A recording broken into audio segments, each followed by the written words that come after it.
they forced me to have an induction, which was 4 days of forced labour. I had an emergency scan because my son was measuring to be 11 pounds by 39 weeks. They said, you're going to have an induction. It wasn't a question, it was, you're going to have an induction. And I said, well, I'd like to actually have an elective caesarean. I already have PTSD from previous experiences. I am potentially neurodivergent. I was on the pathway for an autism assessment. I said, I don't think I'm going to be able to cope with an induction. Sorry.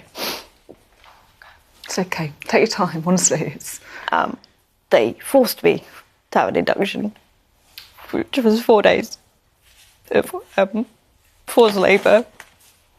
So I ended up having the induction and I laboured for 36 hours. When it came to the end, I was pushing, I was bearing down, and I said to the midwife, I can't do this anymore. I've run out of energy, I haven't eaten anything. She left the room when I was pushing and left me with my husband and my stepsister, who'd had 3 kids, but, she's not a qualified midwife. And I was pushing basically alone without medical guidance for nearly an hour without midwife in the room.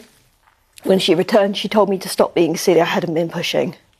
Then I had an emergency caesarean before being told I'm having forceps delivery. And I said, it's against my birth plan. And I was not with it at this point. I had a caesarean and my son was born okay.